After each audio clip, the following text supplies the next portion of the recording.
All right, it's down there. This meeting will come to order. All right, welcome everyone. The subcommittee is meeting today to hear testimony on the Middle East peace process from former U.S. negotiators to the Middle East peace process. I thank our witnesses for appearing today. I now recognize myself for the purpose of making an opening statement, followed by the ranking member. I am grateful that everyone is here today to hear from these important witnesses. For nearly 50 years, the United States has sought to facilitate an end to the Israeli-Palestinian conflict and to bring peace to the Middle East. And since the signing of the Oslo agreements in 1993, Presidents Clinton, Bush, and Obama have made various attempts to further negotiations between Israelis and Palestinians, all with the underlying assumption that peace could not be imposed, but that it had to come from the parties themselves. Since 2002, the United States policy has supported the idea of direct negotiations between the two parties, leading to two states for two peoples living side by side in peace and security. This has been the position of successive Republican and Democratic administrations. At times, politics and personalities have been bigger than policy disagreements. There is no doubt that it will take courage on both sides to come to an historic agreement. But it is in the United States' interest to see a safe and secure Israel living side by side in peace with a prosperous Palestinian state. And while the United States cannot impose a peace plan, it can, and it has, served as a convener and facilitator of talks. The United States has set forth framework agreements predicated on the core idea of 1967 borders with mutually agreed upon land swaps, beginning with the Madrid Conference in 1991, Clinton's Oslo I and II, the Bush Roadmap, through the Obama administration's framework agreement. Last month, it was the Trump administration's turn to release its long-awaited peace proposal. At the outset, many questioned the timing of the plan's release. The Palestinians had cut off communication with the administration for nearly 2 years following the move of the U.S. Embassy to Jerusalem. Israel, in state of electoral paralysis for nearly a year, is just weeks away from its third election. The U.S. presidential election is in November. Now, I don't know what the administration's motivations were, but as I said, the night before the plan's release, peace between Israel and the Palestinians is bigger than any election, whether in Israel or in the United States. And because I believe in my core that peace can and must be achieved to ensure the future of both Israelis and Palestinians and to further American interests, I listened with an open mind to President Trump's press conference. I was heartened to hear him talk about two states, a Jewish democratic state of Israel and a state of Palestine. I was glad to hear him talk about a return to negotiations. I felt hopeful, but that hope faded when I read the plan, which appears designed as an end point instead of a starting point for negotiations. I understand that this administration sought to do things differently, and I recognize, we all recognize, that past approaches haven't succeeded. But there is good reason that Republicans and Democrats have long supported certain core tenets of peace. We've done so because this is how we've furthered U.S. interests, support our allies, and provide stability in a volatile region. Even with the belief that this plan, as written, cannot succeed, I'm left struggling with the question of how we continue to preserve the possibility of two states. This is not an easy issue to grapple with. If we reject this plan out of hand, will facts on the ground move in a direction that simply makes two states impossible? If this plan seems to contemplate two states in name only, how does the U.S. restore its position as a mediator through which both sides can communicate? And how important is it for the United States to communicate that unilateral annexation by Israel will throw up a roadblock to negotiations that the White House says that it contemplates, and that refusal by the Palestinians to return to the negotiating table ensures that there is no chance of even discussing the idea of a two-state solution that the White House says it embraces in theory? How can we bring the international community back into the fold, as so many have been left in the dark on the plan's details? This is not easy. It's emotional. It is subjective. But I won't allow the belief that peace is out of reach. And I refuse to subscribe to the narrow view that you can either support Israel or you can support the Palestinians. You can do both. I do. I think most of us here do. Today, we have 3 former U.S. government officials who worked on the peace process in the George W. Bush, Bill Clinton, and first and second term of Obama presidencies. Context is critical. The conflict has a deep and painful history on both sides. Walking away from internationally held consensus positions or rolling back existing commitments is just as dangerous as perpetuating the status quo. So it is my hope that our witnesses today can help us use the lessons of the past to inform the future. This is not easy, but with these witnesses, I am confident that we will leave here in with a better understanding of how we might go forward than we arrived with today. And with that, I turn to the ranking member for his opening statement. Thank you, Chairman Ted Deutsch, for calling this very important and timely hearing. As the Chairman mentioned, late last month, President Donald Trump successfully unveiled his Peace to Prosperity plan, a vision to improve the lives of both the Palestinian and Israeli people. I believe this marks an historic opportunity that must be seized upon by both Israelis and Palestinians alike as a basis for the resumption of direct peace negotiations. I appreciate the extraordinary service of Prime Minister Benjamin Netanyahu for the people of Israel. We must send a direct message to negotiators on both sides, strongly encouraging a return to the negotiating table. This new plan is impressive. It's the most detailed Middle East peace plan ever proposed, but it is not the only text for a peace agreement. The Trump administration has expressly emphasized that this vision should provide the basis for the resumption of direct negotiations. It goes without saying that the specific outcomes of any negotiations will ultimately be to the Israelis and Palestinians. That being said, there's no doubt the President's vision is a major breakthrough in the history of the peace process. For the first time ever, we're seeing some daylight between the Palestinian intransigence and the practical concerns of the wider Arab world, with support by Saudi Arabia, Egypt, and Bahrain. We must seize upon these astounding signs of change as an opportunity to make progress toward a peace agreement like never before.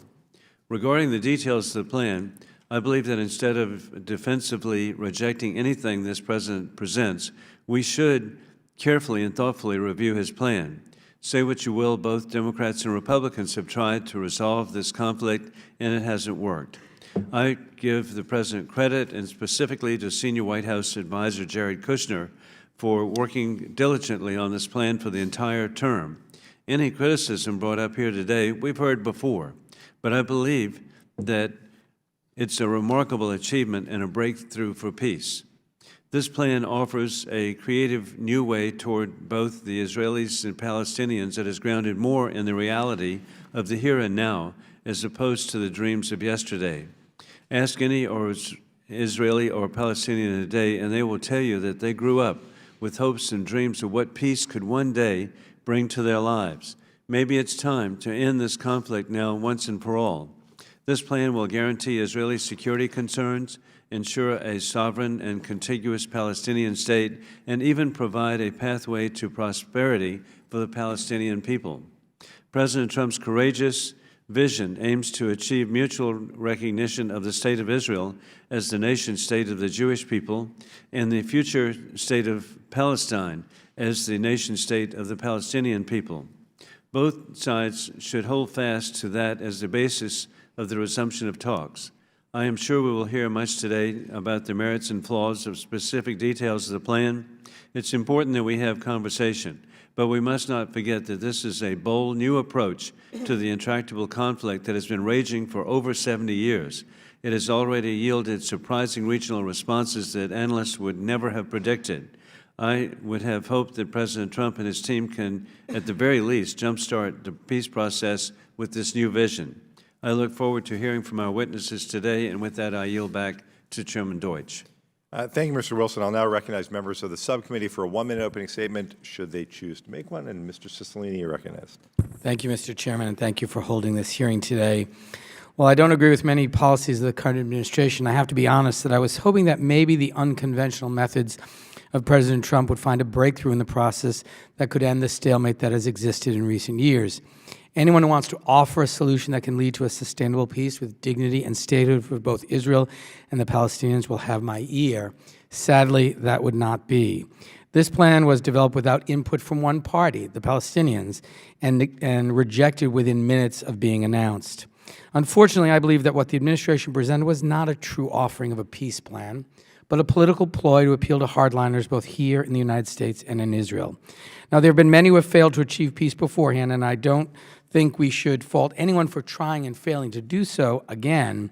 But what concerns me is that this plan has not only set back the prospects for peace, but has paved the path for damaging unilateral action by the Israelis, has undermined America's ability to lead future efforts, and may have in fact made a real peace more difficult to achieve.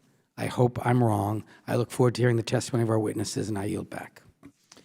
Thank you, Mr. Cicilline. I will introduce our witnesses after reminding members that they'll have 5 days to submit statements, questions, and extraneous materials for the record, subject to the length limitation of the rules. Mr. Frank Lowenstein is an executive director in APCO's Washington office and head of the firm's global solutions practice. Prior to joining APCO, Mr. Lowenstein served as special envoy for Israeli-Palestinian negotiations for the United States Department of State during the second term of the Obama administration. During his time with the department, Mr. Lowenstein also served as a senior advisor to Secretary of State John Kerry. Mr. Lowenstein previously served as staff director and chief counsel for the Senate Foreign Relations Committee. Ms. Myra Rudman is the executive vice president for policy at the Center for American Progress. She served as deputy assistant to the president for national security affairs at the end of the Clinton administration and during the transition to the Obama administration, as well as deputy envoy and chief of staff for the Office of Special Envoy for Middle East Peace at the State Department during the first term of the Obama administration. Mr. Michael Singh is a senior fellow and managing director at the Washington Institute and a former senior director for Middle East Affairs at the National Security Council. During his tenure at the White House during the Bush administration, from 2005 to 2008, Mr. Singh was responsible for devising and coordinating U.S. national security policy toward the Middle East and North Africa, with an emphasis on the Israeli-Palestinian conflict, among other issues. Previously, Mr. Singh served as special assistant to Secretaries of State Condoleezza Rice and Colin Powell, and at the U.S. Embassy in Tel Aviv. Thanks to all of you for being here today. Let me remind the witnesses to please limit your testimony to 5 minutes. Without objection, your prepared written statements will be made part of the hearing record. Thank you so much for being here today, and Mr. Lowenstein, you're recognized. Good morning, Chairman Deutsch, Ranking Member Wilson, and members of the committee. Thank you for holding this hearing on the Middle East peace process. It's an important time for this discussion, and I'm honored to be here. I joined the State Department in early 2013, and I served as Special Envoy for Israeli-Palestinian negotiations from July 4, 2014 until January 2017. I will draw on this experience to hopefully provide some context on the Trump administration's vision and how our approach differed from theirs. The main principle guiding the Obama-Kerry peacemaking efforts was that the Israelis and Palestinians could only resolve their differences through direct negotiations. Like our predecessors in prior administrations, we did not believe that a solution could be imposed on either side, and we strongly opposed any unilateral steps that prejudged the outcome of negotiations. We worked intensively with the Israelis and Palestinians to facilitate a return to negotiations, which took place from September 2013 until April 2014. When those talks ended, we focused on preserving the possibility of a two-state solution, including proposing mutual steps on the ground and final status principles that could provide a basis for the eventual resumption of talks. These principles, announced by Secretary Kerry in December of 2016, were informed by extensive conversations with the Israelis and the Palestinians themselves, as well as consultations with key regional and international leaders. This was reflected in their consensus endorsement at the Middle East Peace Conference in Paris in January 2017, which was the first time the international community, including key Arab and European countries, had accepted recognition of Israel as a Jewish state as part of the final agreement. The full text of these principles are attached, and I would be glad to answer any specific questions. For now, I would just note a few key points that highlight the difference in our approaches. First, our principles were very broad in order to allow the parties themselves to negotiate the details. On borders, Jerusalem, security, and refugees, they included elements that neither side liked. The goal was to create a baseline that would ensure the parties that their basic needs could be met through negotiations without saying how. The Trump administration's vision obviously went into much more detail, essentially to deciding the specifics of each issue on Israel's behalf. It leaves very little for the parties to actually negotiate and gives the Palestinians no reason to believe that their most basic aspirations would be met. While it is framed as a realistic two-state solution, the Palestinian quote-unquote state it envisions does not meet any reasonable definition of a sovereign nation. It is more of a blueprint for creating one state on Israel's terms. In fact, the Palestinians would not get anything at all until they have disarmed Hamas in Gaza, which is impossible when they are demilitarized. To those who argue that the Palestinians should accept this as a basis for the resumption of negotiations, I would ask, would Israel enter into talks based on a plan that the Palestinians wrote with the Arab League without ever even consulting them? Obviously not. But I don't think the main goal of the vision is actually to facilitate negotiations. It's to move the goalposts permanently in Israel's direction, and most importantly, to provide a pretext to unilaterally annex significant portions of the West Bank. This may very well have been the basic understanding between the Israelis and the Trump team. Israel would agree to a map with some hypothetical future territorial concessions in return for annexation now, which would of course help Prime Minister Netanyahu politically. That's the most damaging part of the Trump vision, not what it says, but what it does, by sanctioning unprecedented steps that will entrench an irreversible one-state reality. This is the culmination of decades of effort by the settler movement to create facts on the ground that would become a fait accompli. 27 years after the Oslo Accords, the transition to greater Palestinian control agreed to by the parties has essentially been reversed. The 60% of the West Bank known as Area C, much of which was supposed to be transferred to the Palestinians subject to negotiations on settlements and security, has effectively been given to the settlers. This process has accelerated dramatically during the Trump administration. In the 18 months since President Trump took office, settlement approvals tripled compared to the last 18 months of the Obama administration. Since 2017, 25 new illegal settlement outposts have been created, nearly double the amount from the entire previous decade. As part of this effort, the Trump administration has been working to redefine peace as the status quo, eroding basic concepts like state and sovereignty, defining refugees nearly out of existence, and eliminating terms like settlement, occupation, and West Bank altogether. They have recognized the unilateral annexation of Jerusalem and the Golan Heights without asking anything in return, and they've tried to pressure the Palestinians by cutting off all U.S. assistance, which has only increased stress on everyday Palestinians. The result has been a loss of hope among Palestinians, as President Abbas described yesterday. Palestinian support for the two-state solution is lower than ever. As one Palestinian leader said, there is no political horizon for improvement, and this is creating extreme anger within the public. In fact, Israeli security officials have recently warned of the risk of widespread unrest in the West Bank, and we may be seeing the beginning of that now in Ramallah. This could feed a cycle of turmoil, protests, and violence that would be very destabilizing, and could even lead to the eventual collapse of the Palestinian Authority. Under Obama, we took steps to prevent that type of breakdown and at least preserve the possibility of a two-state solution. We objected to unilateral steps by either side, including settlements and the Palestinian actions at the International Criminal Court, and we strongly opposed incitement and boycotts. We gave Israel the largest military assistance package ever, worked to bolster the Palestinian economy, and solicited support for UNRWA relief efforts in Gaza. And we issued a report with the Middle East Peace Quartet, which is attached, calling for mutual concrete steps to begin the process of separating and creating a two-state reality on the ground. The Trump approach has done the opposite, betting that maximum pressure will push the Palestinians enough to cave in without actually collapsing. As Jared Kushner said, our goal can't be to keep things stable. Sometimes you have to strategically risk breaking things to get there. All sides should be prepared to take risks for peace, but it is hard to see the rewards here. If they are successful in implementing the vision, it would simply create an untenable, one-state reality of endless occupation and conflict. In a worst-case scenario, they are inviting instability or worse. Thank you very much. I look forward to your questions. Thank you, Mr. Lowenstein. Ms. Rudman, you're recognized. Chairman Deutsch, Ranking Member Wilson, committee members, it is an honor to appear before you. For me, this is truly a coming home. As I started my career working on these issues. Ms. Rudman, can you just pull the mic a little closer to your mouth? Thanks. As Thank I you. started my career working on these issues as a staffer for this committee, and particularly Congressman Keating, I started even before that working for my hometown congressman, one of your predecessors.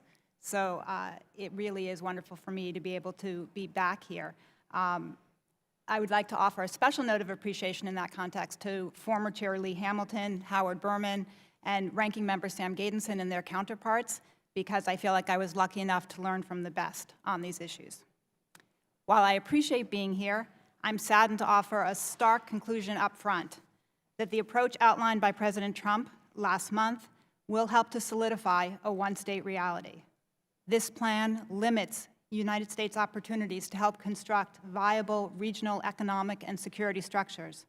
It further dims the political horizon for a sustainable two-state solution that prior American presidents have so firmly held as serving United States interests, those of the parties, the region, and the world. I hope we can spend some time discussing the 4 key lessons that I wish this administration had recognized from the best efforts of its predecessors. they might yet provide a foundation for a way forward that better serves America and our friends and our allies. First, geopolitical context and local politics matter. Regional threats, leaders, and their abilities may shift with time and with place, but reaching sustainable resolution between the parties remains a necessary condition for a lasting regional economic and security architecture, which is critical for the United States as well as for the region. And Tip O'Neill had it right. All politics is local. The United States serves its own interests best when we find ways to reduce and mitigate the very real political risks that these leaders, Palestinian and Israeli leaders, must take to be able to resolve this conflict. Two, America leads best by keeping eyes on the horizon and laying pathways for reaching it. And I get that elements of this plan appear to do that. However, we know that these players, and players typically in these conflicts, are mired in the immediate and the fractious, and need help sometimes in being able to see to the edges.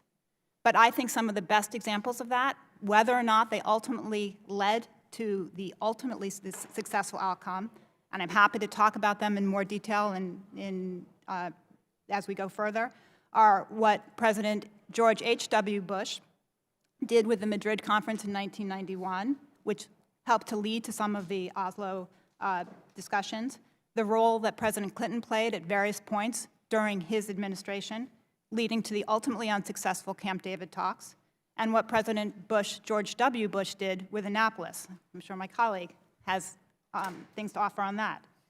Third lesson, progress is most likely when the parties engage directly with one another. Outsiders' attempts to impose solutions generally are counterproductive. Examples that I would point to, President Anwar Sadat going to Jerusalem in 1977, leading to the successful Camp David agreements. The Oslo talks, the direct discussions between Palestinians and Israelis that led us through the 1990s, initiated directly with them, and then they brought in the United States. Less known, Middle East Desalination Regional Commission, which has been ongoing talks, ongoing work on some of the most critical water issues throughout the Middle East, based out of Oman. Israel participates regularly and has been ongoing since the early 1990s. And the institution building work that Prime Minister Fayyad led, engineered, tremendous amount of work between Israelis and Palestinians for an extended period of time. Fourth lesson, U.S. aid is an important tool used effectively. Efforts to deploy it coercively are likely to backfire. When used effectively, and again, I'd point to Prime Minister Fayyad's institution building work in that regard that crossed two administrations, President Bush's and President Obama's, it gives us opportunities for transparency, accountability, and reform. It gives us leverage, network, and relationships. Another example, a positive example in that regard, is the security coordination work that the United States has done that is ended or very close to ending because of our coercive efforts with aid and how we've been working it. And I would say that threats to withhold U.S. aid or cut it off more likely cost the United States far more than they cost the recipient. They do not work. So again, those are the four lessons I have taken from more decades on this turf than I might care to acknowledge in public. But I very much hope that we have the opportunity to discuss them further. I welcome your questions, and I thank you very much for the opportunity to be here.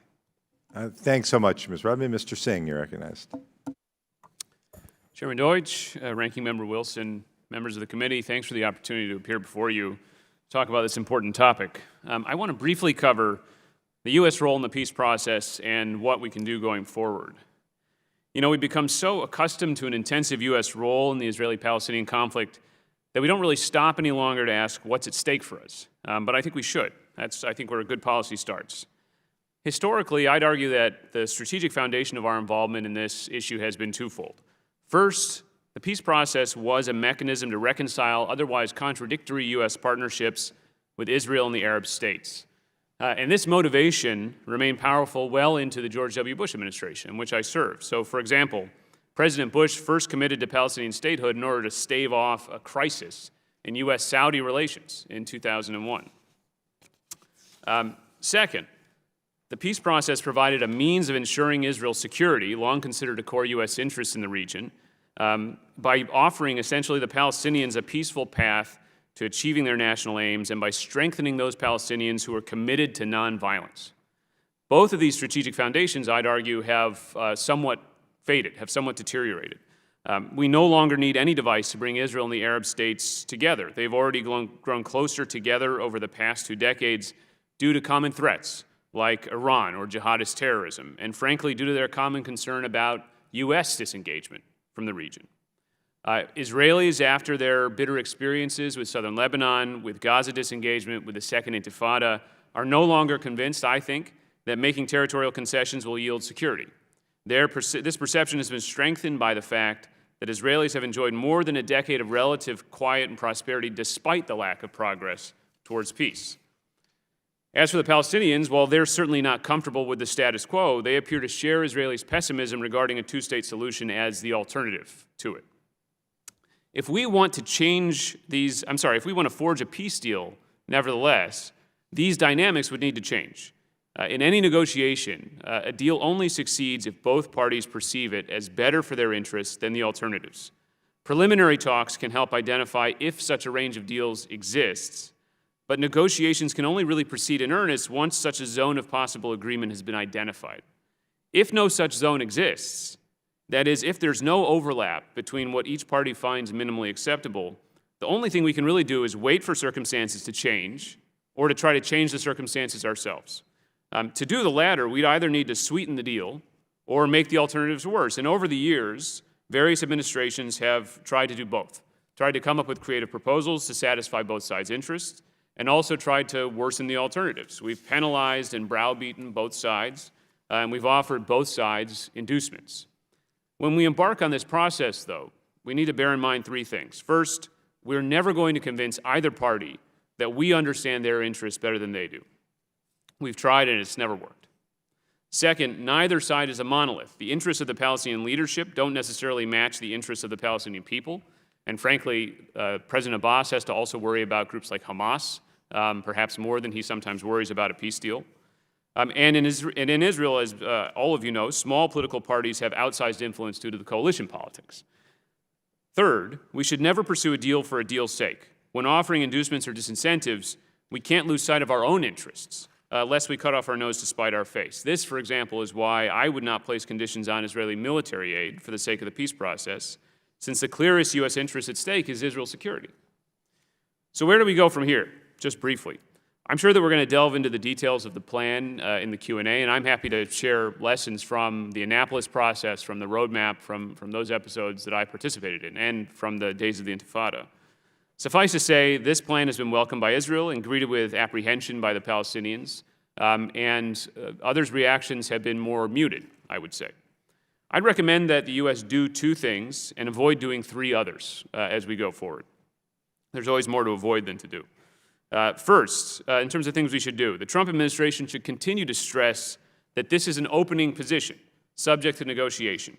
The Palestinians, rather than rejecting it outright, can hopefully thus be persuaded to counter it, to come forward with their own ideas. Second, the administration should now seek, I think, to multilateralize what has been a closely held U.S.-Israel process, perhaps by seeking the endorsement of the Quartet, not necessarily for the plan's particulars, but for its seriousness and for the need to negotiate directly between the parties. In terms of what not to do, first, I don't think the U.S. should encourage Israel to annex new territories. The risk in doing so is that this might push Palestinians to regard, essentially, a negotiated peace as no longer viable, and instead push them towards those alternatives we've been trying to get them away from, whether that's violence or whether that's seeking a binational state, both of which would threaten Israel. Second, I don't think we should use aid to the Palestinians as leverage for this plan, or for any plan, frankly. U.S. security and economic assistance are useful to us in their own right. They've been instrumental in maintaining stability in the West Bank and links between Israelis and Palestinians. And this ensures not only Israel's security, not only the security, frankly, of the Palestinians, but that a foundation exists for a future peace if none can be achieved now. And then finally, I don't think we should allow the Israeli-Palestinian conflict to take center stage in our or our regional partners' relations with Israel. We should see Israel instead through the lens of a partnership to counter mutual threats like Iran and like terrorism, and an especially valuable one, frankly, as we look to diminish or decrease our own footprint in the region. The bottom line, Congressman, is that our attention to the peace process has tended over multiple administrations to waver, frankly, as the strategic impetus for U.S. focus on this issue has faded, and because no progress, frankly, is possible until the parties themselves decide that a negotiated peace trumps the alternatives. We should do what we can to encourage negotiations, preserve the possibility for future talks, but we need to keep our eye, I think, on the bigger regional and geopolitical picture. Thank you. Thank you, Mr. Singh. Thanks to all of the witnesses. We will now move to member questions under the 5-minute rule. I will defer until later, so we'll start with the Ranking Member Wilson, and then we will alternate between the parties. Mr. Wilson, you're recognized. Thank you, Chairman Deutsch, and thank each of you for your service on behalf of our country with different administrations and different points of view, but we appreciate the service of each of you. Mr. Singh, how has the security coordination between the Israelis and Palestinians helped to stabilize Israel and the West Bank? What role does the United States play in facilitating this coordination? The security coordination, I would argue, has been tremendously important. You have to remember that during the days of the Intifada, there were something like 50 to 60,000 people on the payrolls of the various PA or Palestinian security organs. There was a very conscious effort then in the middle of the 2000s to try to professionalize those security forces under the U.S. security coordinator that was created, first General Ward, then General Dayton, and many others have followed after that.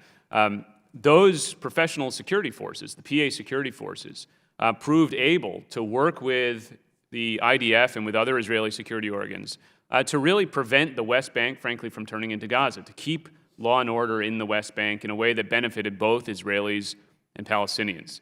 The U.S. has played a tremendously important role in that. We played the key facilitating role in that, and obviously our security assistance has been essential to that.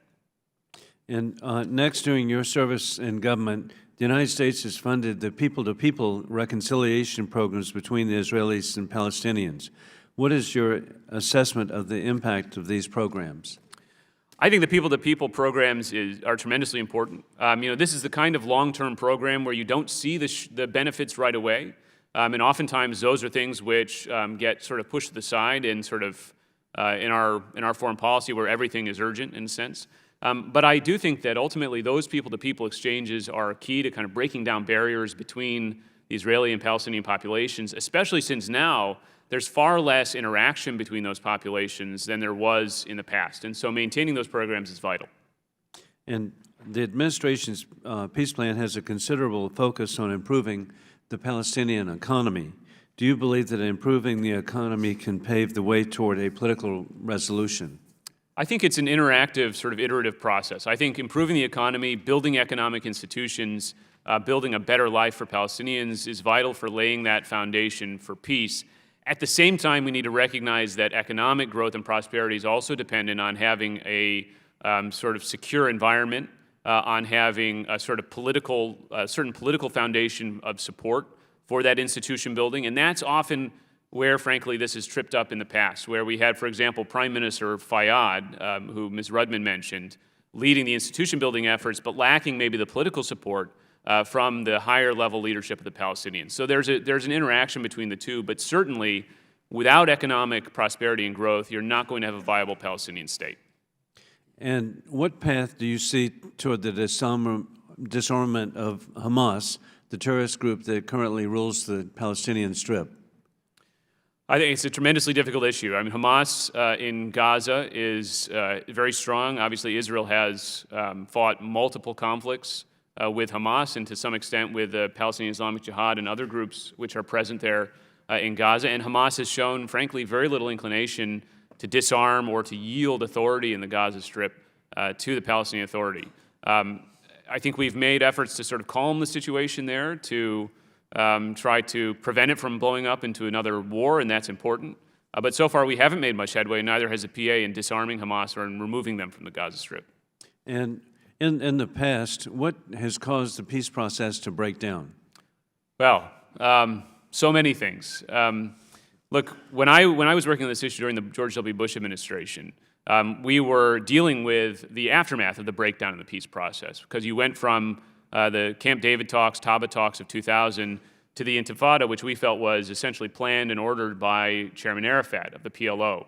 And there was an effort to stop that violence and work our way back to a more productive space. But our focus was not on the peace process. Our focus was not on a negotiation.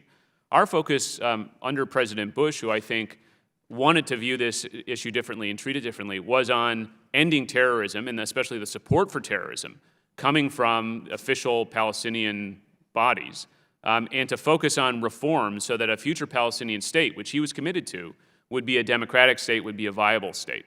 I think ultimately that peace process broke down not because of disagreement over that concept, but more because of, number one, problems within the Palestinian sphere. You had Hamas win elections in 2006, take over Gaza in 2007, and then, frankly, impatience on our part. We abandoned that approach of putting terrorism, putting security, I should say, and putting reform first, and we moved straight to final status negotiations. And thank each of you, and my time is up, but we, again, appreciate the service of each of you. Thank you. Thank you, Mr. Wilson. Mr. Cicilline, you're recognized. Thank you, Mr. Chairman. Mr. Lowenstein, in your opinion, what was the intended purpose of the Trump plan? And, was it being put forward in the hopes that it would actually move the ball in a productive way? And whatever, regardless of what you think the intention was, do you think that ultimately, what do you think ultimately will be its impact on the peace process and the prospects for peace? Thank you, Congressman. Yes, as I said in my testimony, I don't think the purpose of this was to get the parties back to negotiations. I think they had to know that there was no way on earth the Palestinians were ever going to resume negotiations on this basis, nor was there any reasonable hope that our Gulf friends and allies would pressure the Palestinians to do that. I think, as I said, that the purpose was really to provide, in the first instance, a pretext for Israel to annex significant portions of the West Bank, and secondly, to move the goalposts significantly in the direction of Israel in terms of what their desires were in a final peace agreement. And I would add that having negotiated with the Israelis really for countless hours, including on a much longer framework document than the one that we wound up putting out publicly, a lot of this stuff comes right from them. Honestly, I think they could virtually have written this thing themselves. So you got to understand going in that the objective there is to move the goalposts in their direction, and then really I think the stuff on the ground is what their primary intention was. And what do you see today as the principal stumbling blocks to beginning this peace process in an authentic way? Candidly, sir, I think the problem is that there's no willingness on either side right now to make the kind of incredibly difficult compromises that would be required to advance a real peace process. I think, therefore, the notion of sitting down and having direct talks is a little facile. Honestly, we talked about that. We tried it. I know in the first Obama term, they actually got the parties to talk briefly. And if those conversations are just going to end badly, then you really have achieved very little in doing so. So I don't think that the parties are anywhere near the type of mindset, either at the leadership level or in terms of support for the public, to make the kind of compromises that are necessary. Ms. Rudman, the last page of the report says, while the vision is ambitious, it is achievable. The future of the Palestinians is one of huge promise and potential. The Palestinian story does not end here. Their story is just being written. But of course, apparently it's being written without them. And so, I'm wondering do you see any benefit in the long run to the administration putting forward such a one-sided and unachievable plan? And if there is no benefit, what might be the negative or unintended consequences? And then the last part of the question is, I think maybe it was Mr. Singh made the suggestion, maybe what the Palestinians should do is put together their own plan, since this is essentially the Israeli plan, as Mr. Lowenstein just mentioned. Maybe they should just release a peace plan that's totally their view of it, and maybe those two are the ends of the beginning, or would that not be productive? So it's a kind of three-part question. Thank you, Congressman. Let me start with the last part of your question and maybe work my way backwards. I think the Palestinians, it might be one starting point for them to put out their plan. It might lead to the same question you started with, where would that get us? I would say in some senses the broad Palestinian starting place would probably be the Saudi initiative, the Arab Peace Initiative, which is not a detailed plan, but a scoping framework in terms of what might represent the Palestinian perspective at this point. In terms of what the intended purpose was, I am the last person that should be speaking to others, to the intentions of this administration on that. The question was actually about the unintended consequences. And for the unintended consequences, that I can speak to. Because as I said, I think that my biggest concern about it is that it locks in or gets much closer to locking in a one-state reality, which I honestly believe that neither the Palestinian leadership nor the Israeli leadership truly wants. I think that may well be an unintended consequence. I like to believe in the best motives of all involved, but I fear that is an unintended consequence. I would like to say that I think that the do's and don'ts that Mr. Singh outlined would be, looking at those would be ways of trying to step back from those unintended consequences. But I fear that if we look at the worst of what can happen from that plan being out there, it is that. Can I just ask quickly what you think the impact of the plan would, or possible annexation would be on Jordan, on its the peace treaty with Israel, the Palestinians that make up a majority of the population, and what the implications of that might be? Thank you. So in terms of the consequences for Jordan, which go to me directly to why U.S. interests are so imperiled ultimately by this plan, because our primary interest or focus is ourselves and our security interests in the region. And the probably biggest threat in this plan is how imperiled Jordan is. And it's not a surprise that Jordan, given their strong relationship with the United States, was still the first country to very quickly put out a statement expressing strong concern with the plan.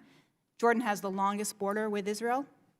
Jordan has a 25-year-plus peace agreement with Israel that is under some tension now. Not only annexation, but even the threat to annex the Jordan Valley destabilizes the king, King Abdullah, who is a good friend of ours, tries to be a friend to Israel, and ultimately Israel needs Jordan to be secure and needs the king to be secure. So this is not good for Israel, it's not good for Jordan, it's not good for us. And we should have the vision to be able to see that. Thank you so much. I yield back, Mr. Chairman. Thank you, Mr. Cellini. Mr. Mast, you're recognized for 5 minutes. Thank you, Chairman. I want to thank you all for your testimony. I don't agree with everything that was said, but I enjoyed the analysis that you each offered, so I thank you certainly for that. I want to focus my questioning on a Palestinian state of mind. And Mr. Lowenstein, I think you summed it up very well, briefly, just by saying you believe that the support for a two-state solution among Palestinians is, to quote you, lower than ever. I think that's exactly what you said. And I think you all mentioned in some form or another that support for two-state solution among Palestinians is at a low point in some way that you mentioned it. So I wanted to ask a broad question. What is it that you think is the percentage of Palestinians that don't want to see a two-state solution, some sort of metric, or would rather see, if they're not looking for a two-state solution, want to see a one-state solution, one state being simply a state of Palestine and no state of Israel? Sir, I'll start on that one. There was actually just a poll released yesterday by Khalil Shikaki, who is sort of the preeminent Palestinian pollster. I've got a copy of it here if you're interested in taking a look. But yeah, the support for the two-state solution is at 40% among the Palestinian people right now. That's the lowest level since Oslo was announced.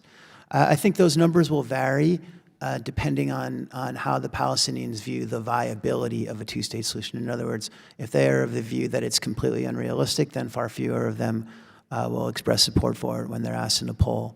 And I think in this instance, what the Trump administration plan has done, but really it's much more than the vision. It's the last 3 years of policies on the ground. I think they've just about destroyed any hope that the Palestinian people had that a two-state solution is possible. And I would just say what that— percent do you believe want one state of Palestine? It varies from poll to poll. You'll find some who are in favor of violent resistance, unfortunately, and sadly those numbers go up. What are some of those varying numbers in poll to poll? Well, I can give you the poll if you'd like. I've got it all right in front of me. I'll look forward to seeing it. I'd love if you'd discuss it for a minute.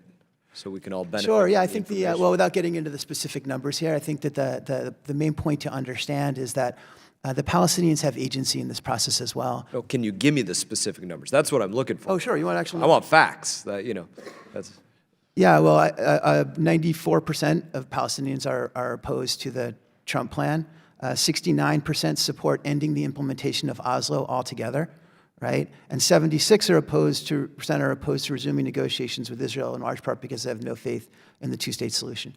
And if I could just very briefly touch on that, the 69% of the public that supports ending the implementation of Oslo, that's a very significant figure that folks ought to bear in mind, because if the Palestinian Authority were to collapse, and I'm not saying that it will, the Palestinians have threatened that often and they've never followed through on it. I think it would take an implosion internally as a result of economic and other factors rather than a decision made by the leadership. But if that were to be the case, it would shift an enormous amount of the military, administrative and financial burden of the occupation onto the Israelis.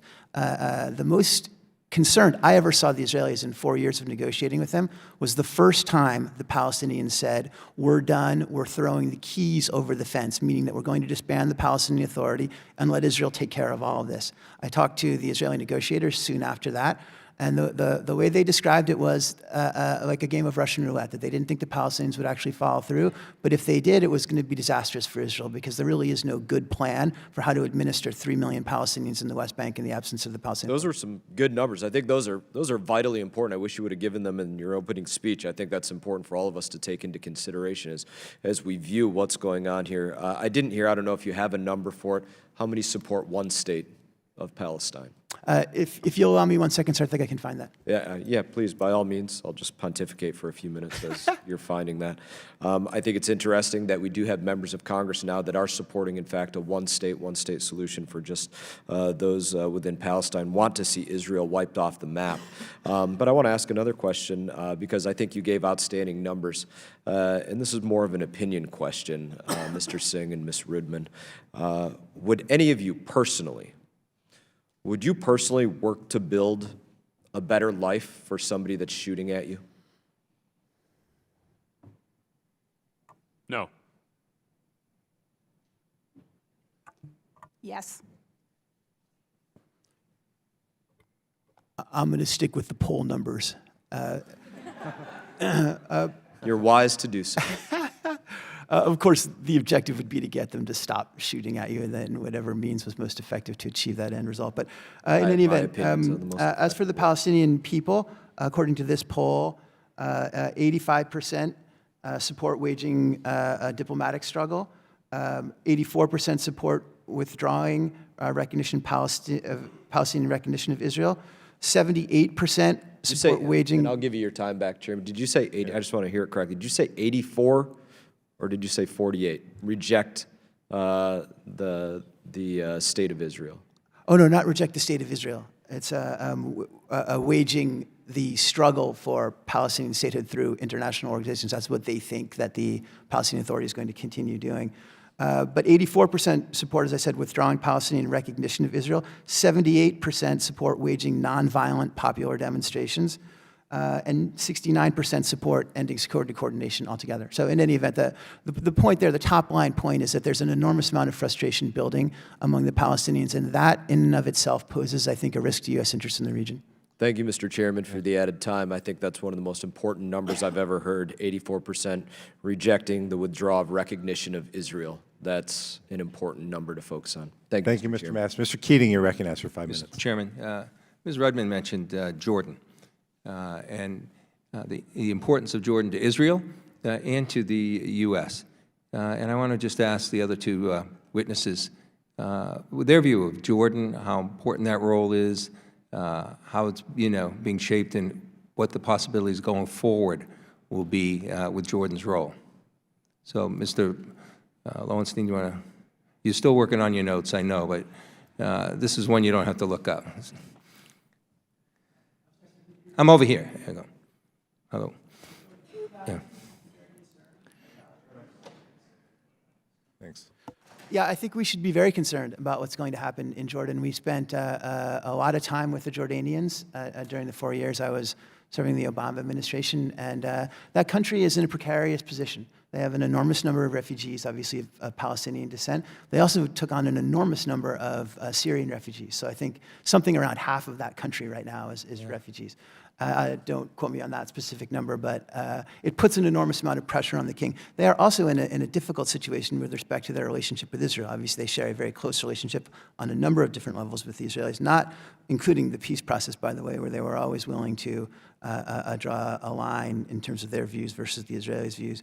But it's a very delicate balance, and there's a lot of popular resentment towards Israel in Jordan right now. And the king is in a situation where he's trying to please both the United States and a restive population on these kind of issues. And as I think some of my colleagues have suggested, it's risky to tip that balance any further over. Mr. Singh? Yeah, I would just, I guess, agree that Jordan-Israel relations are at a low ebb, I think, unfortunately. I think that's the relationship with Jordan is vital for both the United States and for Israel when you look at the array of security concerns we have in the region. And our support for Jordan and the friendship with Jordan, I think, is just tremendously important for us to maintain. I think that there were some concerns before the plan was released that it would not reflect the special role that Jordan has had in some of the issues at hand here. I do think some care was put into the plan to ensure that that wasn't the case. But it is something I think that we do need to remain vigilant about, that we not undermine Jordan's role, historic role in some of these issues, that we not undermine Jordan's position in the region and so forth. Great. Mr. Singh had really capsulized things into the do's going forward and the don'ts going forward. I'd like to ask our other two witnesses about that, and also ask them, really, since there seems to be consensus with the witnesses that the potential for this plan is nil, pretty fair statement, as it's constituted right now. So do the do's and the don'ts that Mr. Singh had framed this within, and also, if you could, what's your worst fear going forward for the United States as you see it? So my worst fear for the United States is that... I mean, let me qualify that, absent the plan, just generally, as we sit and speak of this right now. Absent the plan because the plan is out there, though, you're saying, just to understand your question. Yeah, it's just generally speaking, but also going forward. Right. So my concern is that moves towards annexation continue. Jordan is destabilized. Israel faces very difficult decisions that continuing of the status quo forces upon them, which I think when you're in the status quo, you think things can continue as they are forever, but the security situation in the West Bank deteriorates, the security situation in Jordan deteriorates. Israelis are confronted with their own one-state reality, Congressman, and so there's polling there as well that is very concerning about the choices that Israelis would make. And for the United States, we are faced with, again, a diversion of our resources when we have challenging issues elsewhere in the world, and we are focusing more... Excuse me, Mr. Lowenstein, can you do something about 30 seconds to address that? Yes, sir. My biggest concern, very simply, is the collapse of the Palestinian Authority and massive instability coming to Israel as a result of that, which we as the United States will be put in an incredibly difficult position to try to manage that. Great. Thank you. I yield back. Thank you, Mr. Keating. Mr. Watkins, you recognized. Thank you, Mr. Chairman, and thanks to the panel for being here. We disagree on some areas. I am in full and complete support of the President and Mike Pompeo's leadership. I like the plan moving forward. But I want to talk a bit about Palestinian governance and violence. The last time Palestinians held legislative elections, Hamas, a terrorist group, emerged victorious. Does popular support for Hamas still exist among the Palestinian people? And if so, how can we shift that towards nonviolence? Mr. Singh? I think there is still support for Hamas amongst Palestinians. I'm not familiar with the latest poll numbers, but it's pretty close, I think, between Hamas and Fatah, the the party of Abu Mazen, the president of the Palestinian Authority. How can we shift them towards nonviolence is a tough question. Obviously, we've been trying to figure out ways to do that since the early 2000s with the quartet principles, for example, holding out conditions they needed to meet before we would engage with them, by putting pressure on them through sanctions, through efforts to interdict weapons flows, to stop the support they get from Iran. We have tried to strengthen peace-minded Palestinians to show that they had international support and Hamas didn't. But a lot of that didn't succeed. I think what we need, frankly, is we need leaders on the Palestinian side who do believe in peace to be courageous and to lead their people. I think ultimately it's going to have to come from them more than it comes from us. I agree, sir. Would you like to add anything, Ms. Rudman or Mr. Lowenstein? I would second what Mr. Singh has said, but I would also reinforce that, yes, we need leaders who are willing to do that. We've had some of those leaders. I think we could have done more to support them. I think that the Israeli side could have done more to support them. And I think it is in our interest, the United States' interest, to continue to look for ways to support those leaders, which is why U.S. assistance is so important, and thoughtfully provided U.S. assistance both on the economic and on the security side, and why it is so dangerous for the United States to remove that assistance from the equation. Yeah, I would just say very briefly that the Palestinians have two different leaders. Obviously, they have Hamas in Gaza, and they have Fatah and the PLO in the West Bank. Interestingly, in the 2 months since the Palestinians were last polled, there's a 5% increase in support for Haniyeh and Hamas vice Abbas, primarily, we believe, as a result of the Trump administration vision and other efforts that they've made. In other words, when President Abbas seems feckless, when he seems unable to deliver, when his path, which really has been mostly embracing nonviolence, when that seems like it's not working, when it seems like it's just resulting in Israel continuing to change facts on the ground and a feeling of general helplessness, then sympathy for the other side grows. So I think one simple thing we can do is to provide Palestinians in the West Bank with a sense that continuing down the path with the PA and Abbas will lead them to a place where their national aspirations can be realized. Thank you for your time. I yield. Thank you, Mr. Watkins. Mr. Allred, you're recognized. Thank you, Mr. Chairman, and thank you to our panel for being here and for your service. When I went to Israel and have studied this issue, I get the impression that successive generations of Americans come over there and say, okay, now we've got the idea that's going to solve your issues. We're going to give you the plan, and we've been here 15 minutes, but we know what's best for you. And so I agree. I think all three of you in your testimony have laid out a vision in which the United States is a facilitator for discussions between the Palestinians and the Israelis, and that we are not setting the exact conditions because we can't, or any outside party can't. And so I am curious, you could briefly, this is a large topic, narrow down what you think the most important conditions are that we can try and set so that those discussions can take place and be productive. And you can just go down. We can start with you, Mr. Lowenstein. Thank you, Congressman.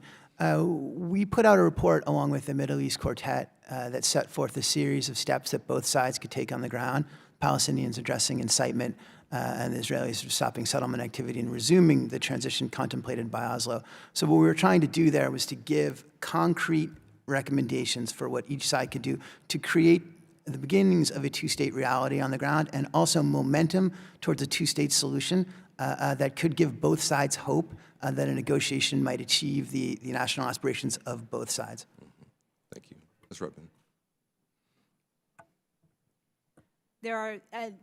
There are some specific steps that go to addressing the very real security concerns that both sides have.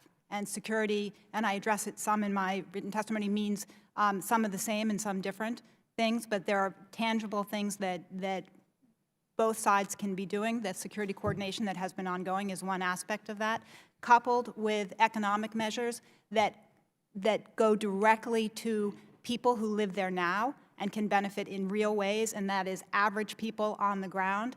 basic assistance for schools and healthcare, as well as helping businesses. And again, that involves Israelis and Palestinians working together and showing that, linked to movement and access issues and other things that, again, help Israelis as well as Palestinians and tie to a vision for the future, not in isolation from that. Absolutely. Interesting. So I guess I can think of at least three categories of things that we can do. One of them, I think, is to be a facilitator in negotiations, should there be a desire on the part of the two parties.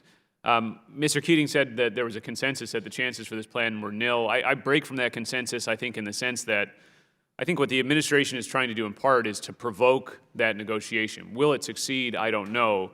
But ultimately, if it does, if there is a negotiation, we can play a facilitating role, sometimes even by sort of stepping forward with some views on the positions. This is what President Bush did, for example, in 2004 with the Bush-Sharon letter, which was taken, a decision that was taken in the context of Gaza disengagement in an effort to help Prime Minister Sharon with that effort. But it really depends vitally on the two parties' desire to negotiate. And it may be that what we see, in fact, is something that looks more like unilateral Israeli disengagement and according with this plan rather than a negotiation.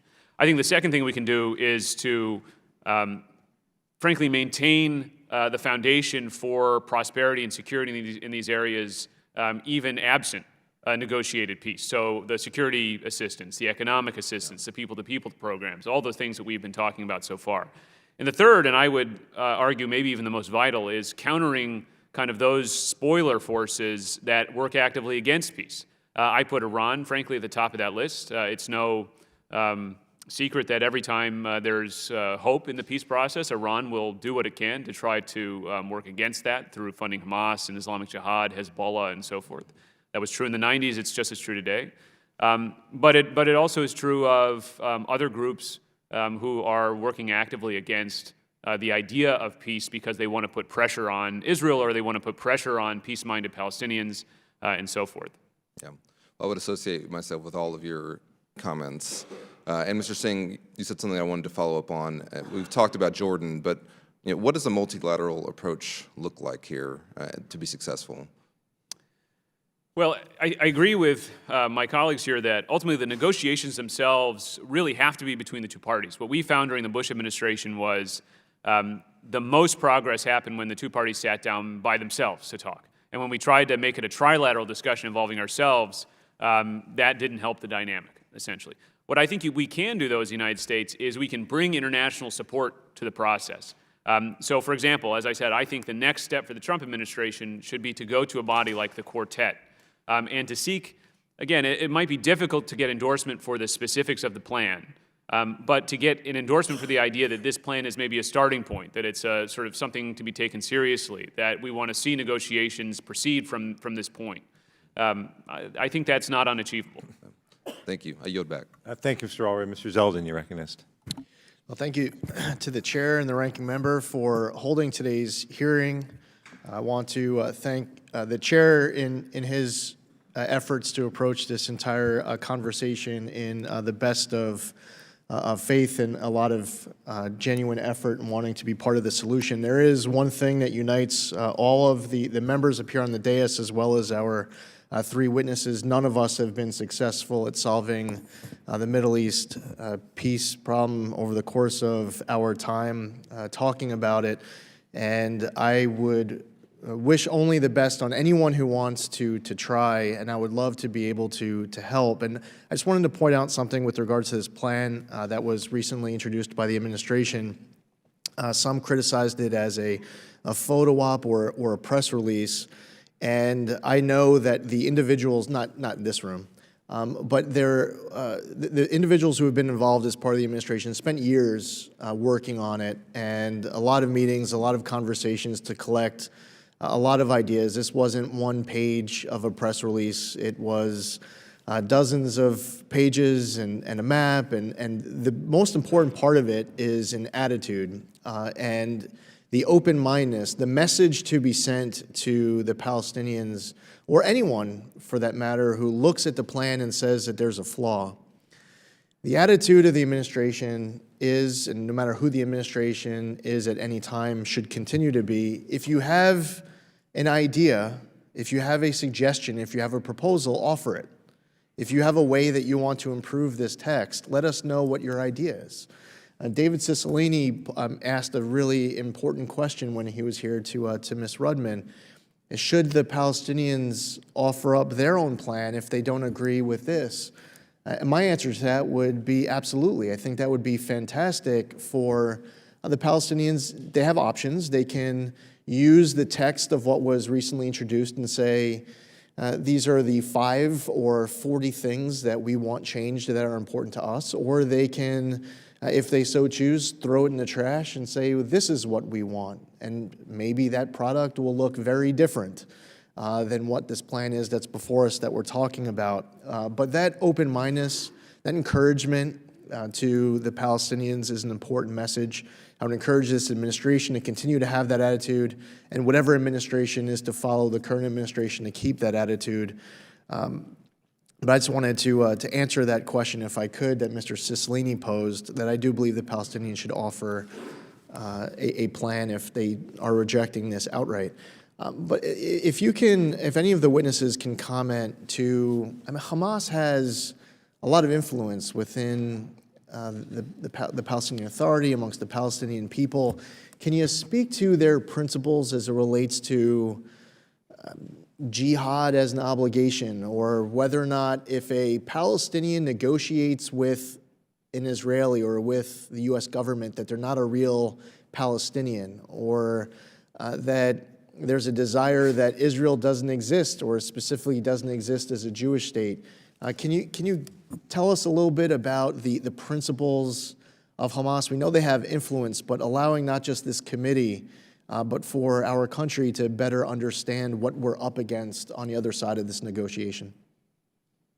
Can I jump in just real quickly on that? And first of all, I would point out that yesterday President Abbas did go to the United Nations and offer to negotiate with Israel on the basis of prior UN resolutions. And effectively what he means by that is UN Resolution 242, which followed the 1967 war. And it basically just calls for Israel to withdraw, not from all of the territories it occupied in 1967, but the implication is most of them. The Palestinians accepted land swaps as a part of that. They have also said repeatedly, as one of my colleagues mentioned, that they embrace the Arab Peace Initiative, which calls for a Palestinian state of the 1967 lines and with a capital in East Jerusalem. So just as a matter of clarification, Abbas did do exactly that yesterday. He offered to resume negotiations with the Israelis on what have been commonly understood terms of reference for the conflict for the last 50 years or so. With respect to Hamas, it's bent on the destruction of Israel. It's a terrorist organization, and there's really no way you can work with them, obviously, unless they accept the Quartet conditions, which I'm not sure is ever going to be realistic. But I would make one minor distinction here, which is that they are not a big player in the PA at all. The Palestinian Authority is entirely separate. In fact, I think Mahmoud Abbas would view Hamas as his biggest enemy. And in a lot of ways, what's going on in Gaza now is a reflection not only of Israel's concern about the security situation there, but of Abbas's deep concern about Hamas, its potential influence in the West Bank and otherwise. I appreciate that. We're at a time that really opens up what could be 10 more minutes of an exchange, but I'm going to have to yield back to the chair for a lack of time. Thank you, Mr. Zeldin. Mr. Malinowski, you're recognized. Thank you, Mr. Chairman. I actually want to follow up on Mr. Zeldin's line of questioning. I think what it suggests is that you can put forward an imperfect plan, and it's not the end of the world, because, of course, as Mr. Singh suggested, that plan can be the starting point for further negotiations. As Mr. Zeldin suggested, the Palestinians could put forward a counter plan, the Arab states could put forward a counter plan, and somehow out of that process we can get to progress. But here's my question and concern. Since this plan envisions one-party Israel beginning annexation of land now, unilaterally, that Palestinians consider to be part of a future Palestinian state. Since the United States and Israel are apparently now meeting to discuss the contours of that annexation, which the United States will apparently bless, if that happens, what is there left to negotiate? Well, Congressman, I do think annexation would carry a lot of risks. It wouldn't be the first time that this idea had come up. I mean, I think Prime Minister Olmert, Prime Minister Sharon, now more than 15 years ago, basically were of the mind that if they couldn't reach a negotiated solution with the Palestinians, they would withdraw past the security fence and then annex the blocks that were there. I do think that the way it's laid out in this plan, one wonders if the sort of the border they're envisioning would in fact be a secure border because of these isolated enclaves and so forth. So I think that the consequences of annexation would include some of the things we talked about before, Israel's relationship with Jordan, the future prospects for a peace negotiation, which is what you're alluding to. But I think Israel will also need to, and I think the United States will need to, since Israel's security is first and foremost, I think, in our mind in this process, need to think about the security implications for Israel as to where that line would be. Anybody else want to take that on? I mean, it does seem to me that the primary issue on the table in all of these negotiations going back 20 years is land. It's what is the map of a future Palestinian state in a two-state scenario? And if Israel unilaterally decides that with our support and annexes the land that it believes it should have, then isn't that then a done deal, and what is there left to negotiate? Yes, Congressman, but I would say it's a yes, but. So there are things left to negotiate. There is room. The reason that I believe it is a devastating move goes to the basic security issues for all involved. And so on a practical matter, so I believe that you could argue, as Mr. Singh is, that that there are ways of, going back to what he said earlier, there are ways that you could be open to this negotiation. You could look at the initial annexation moves as something that was part of, if you look at it as akin to the Olmert and Sharon time, it's a movement in progress. The challenge of that is that the way this plan is written and the ways that it has been started to be implemented even since January 28th is in itself so destabilizing that if you're on the Palestinian side, you have very little incentive to be looking for ways to figure out how to engage in a proactive way. And if you're, for the United States, we are looking at our security interests and Israel's security interest as well as Palestinian security interests, and the plan is not giving us a launching point for doing that. So it's not, to me, just about the land, though I take your point. It's about our interests and why this doesn't advance it. So I get the 30% amount of land in Jordan, the Jordan Valley, is a significant and startling figure. To me, it's not only that. It's all that's involved in getting there. Hello, Congressman. Nice to see you again. I would point out just a couple things very quickly. First of all, in my experience, the most difficult issue was not territory. It was security and Jerusalem. Those were the two hardest issues if you're ever going to get to final status negotiations. I think the status quo right now serves Israel very well with respect to security, obviously with respect to Jerusalem, with respect to refugees. And I think their goal is really just to perpetuate the status quo and find a way to describe that as peace. And I think there's been a concerted effort on their part to do exactly that. I think the most damaging part of annexation is yes, that it would presuppose the outcome of negotiations on borders, but also it sends a message to the Israelis and to the Palestinians that Israel is going to keep on doing exactly what it wants to do, and there's really nothing anybody can do to stop them. And that is a very, I think, dangerous message for the Palestinians. Thank you. I yield back. Thank you, Mr. Malinowski. Mr. Vargas, you're recognized. Thank you very much, Mr. Chair. I apologize for my voice today. I have a sore throat, but I do again want to welcome the witnesses here. I'm a very strong supporter of Israel and very proudly support them. First time I went to Israel was 1993. I got to travel extensively around the country and remember going to the Golan Heights and being there with a number of generals, one of whom said that someday we are going to return this land. And I thought, wow, that's pretty stupid. You know, it seems like an area that you'll be always vulnerable for. Well, wow, what a difference 27 years makes. You know, no one is thinking about returning the Golan Heights to anybody. I mean, it would just be a really dumb idea. And I guess the reason I say that is that things change over time. And one of the things that I think is important is that Israel has to figure out what it needs, not only to survive, but to thrive. And it's going to have to make some very difficult decisions. And we as an ally, and hopefully we as a friendly group of legislators, certainly myself, are going to try to help Israel in that process. And Israel will have to make some difficult decisions. There's no doubt about it. So will the Palestinians. That's what it's going to be about. But they're going to have to make the decisions. We're not going to impose it upon them. They're going to have to make them. But again, time also seems to heal some problems. I've been able to travel extensively around the area. And one of the things I remember back in 1993, how angry some of the bordering countries were with Israel. Well, that has changed pretty dramatically now. In fact, it's interesting to go to a place like Egypt, where they talk of Israel almost as an ally now. I mean, it's fascinating to see how time has changed things. So I look at this process and say I don't think it's something that it's going to be actionable if the plan is put out there, but it's someone's attempt to do something. But the more important thing, I think, is that Israel has to figure these things out. And it has to have a partner that's willing to negotiate without these preconditions. And it hasn't had it so far. So I don't blame Israel at all in this process. I think it's been more than willing to talk and try to get to some solution, but it hasn't had a partner. Am I wrong in that?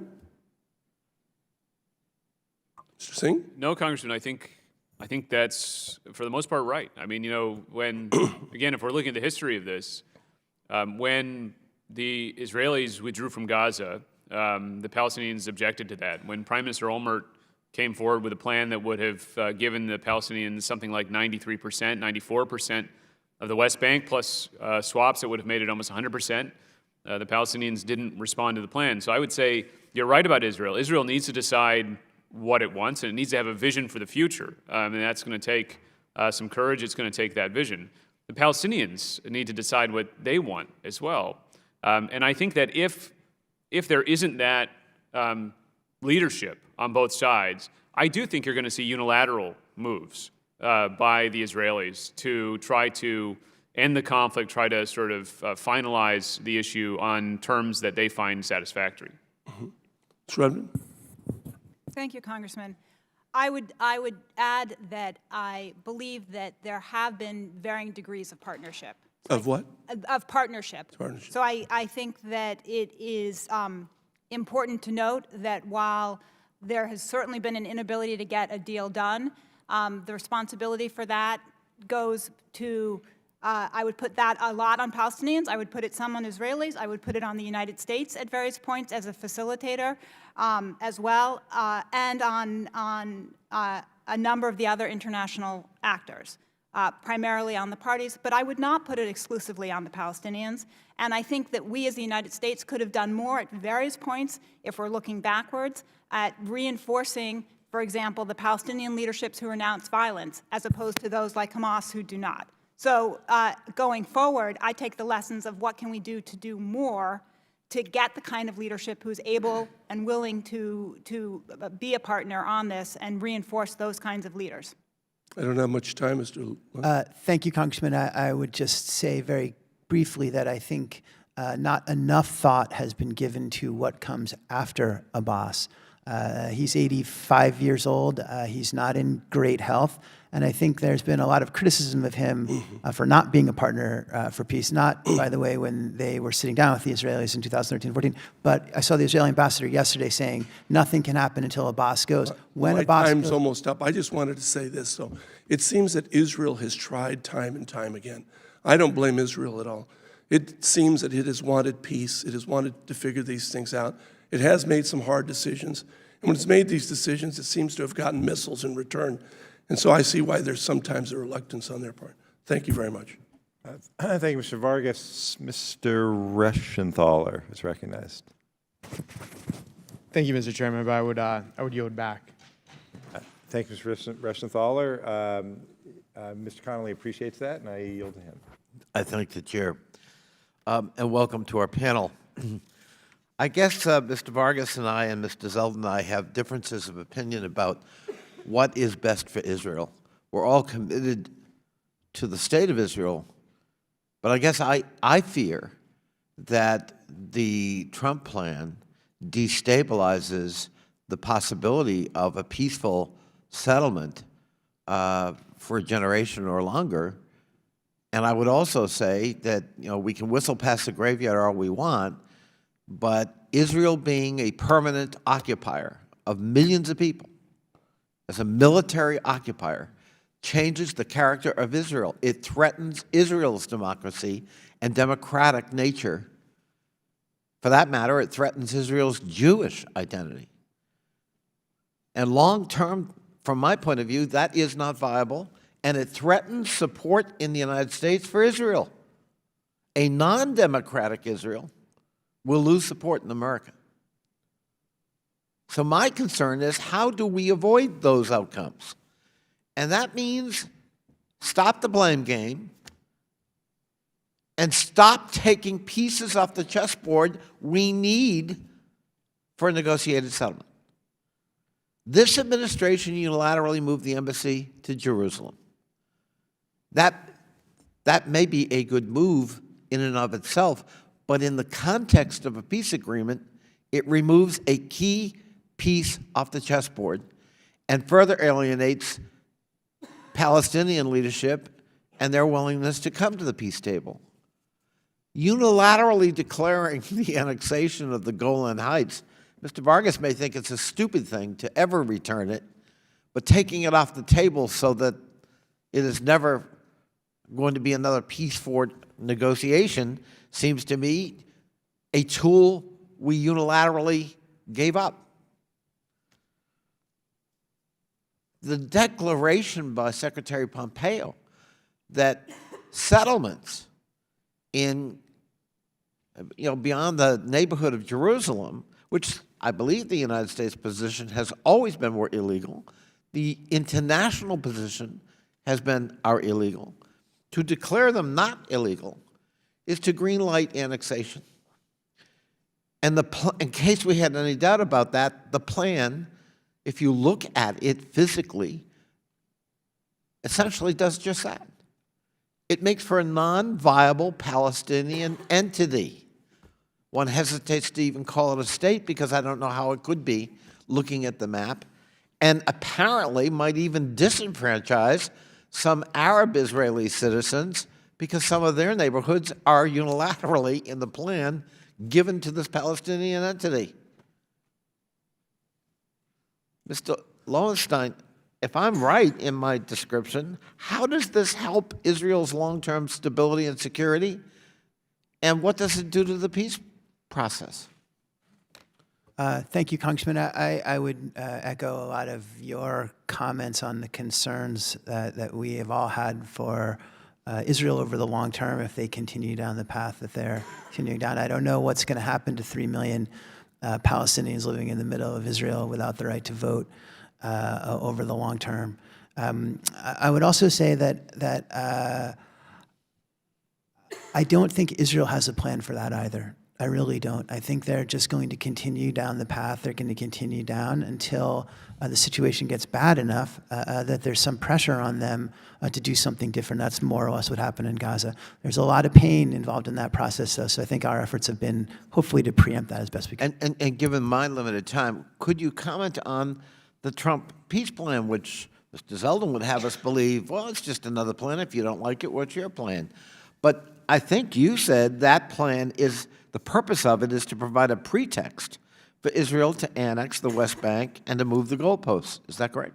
Well, yeah, not annex all of the West Bank. I think annex 30% of Area C. I think that's the objective behind it. I think that's what they're mapping out right now.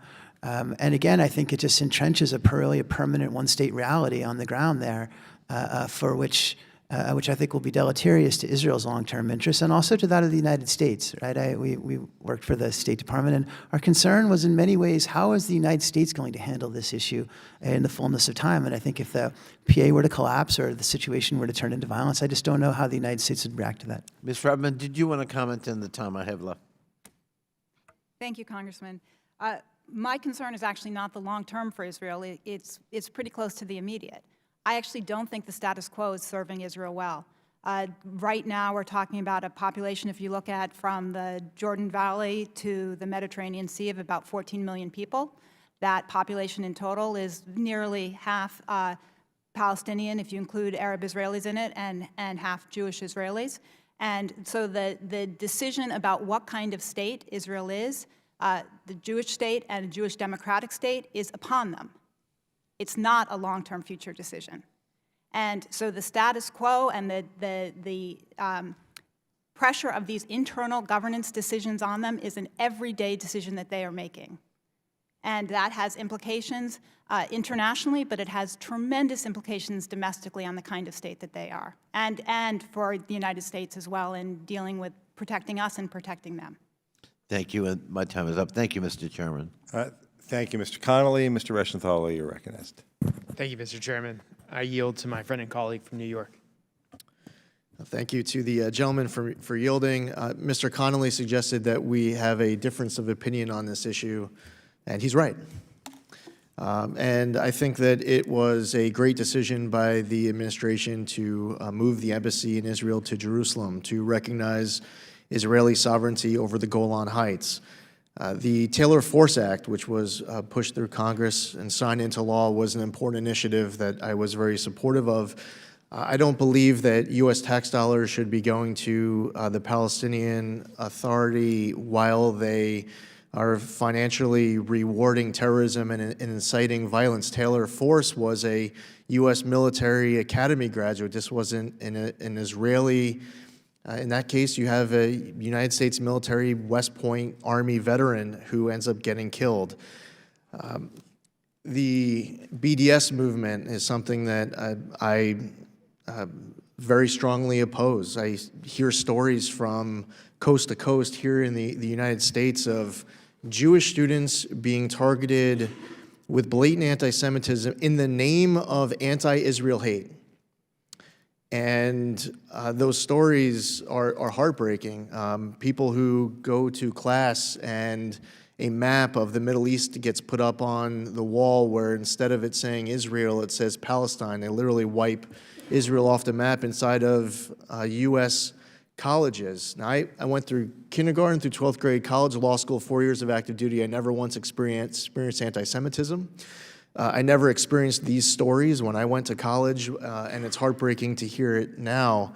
I thought maybe my generation would be the first of many generations to have that experience of not experiencing, living through anti-Semitism. I never even had anybody around me telling me stories of how they were experiencing this inside of classrooms. When I hear stories of Hamas using women and children as human shields, or paying an individual money to go to a checkpoint and get shot.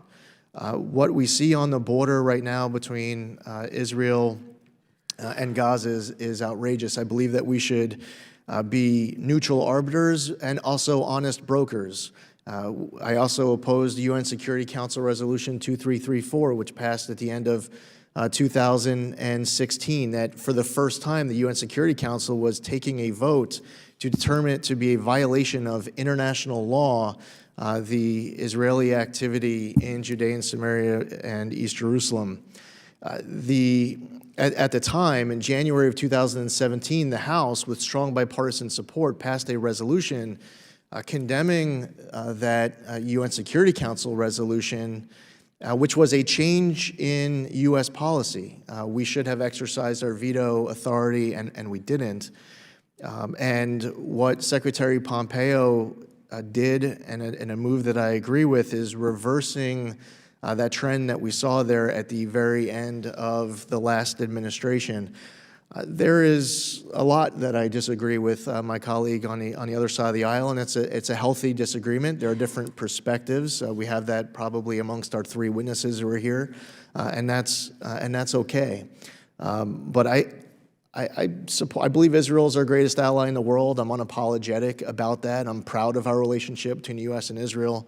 I believe that there's more that we can do to strengthen that alliance, working together to do PTSD research for veterans struggling from post-traumatic stress disorder, technological advancements, energy research, trade, security, intelligence. That relationship and strengthening between our two countries is something that we should be proud of.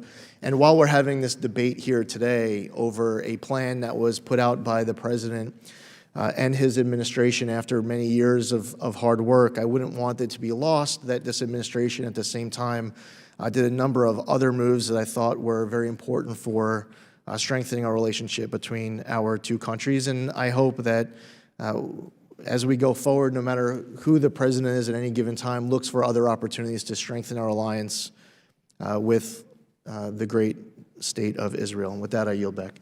Mr. Chairman. Mr. Connolly.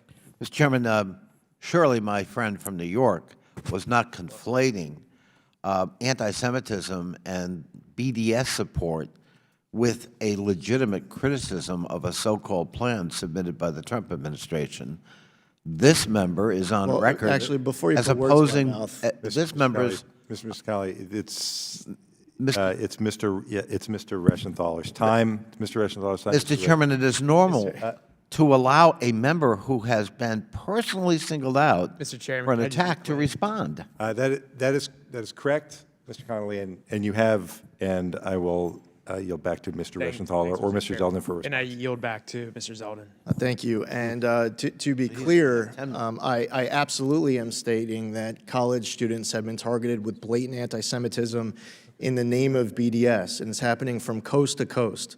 It's happening, I give you stories on the East Coast from NYU and Columbia to Michigan State, where someone wanted to study abroad in Israel, but they weren't allowed to be granted permission to do that internship because the professor learned that they wanted to study abroad in Israel, or stories from UC Berkeley.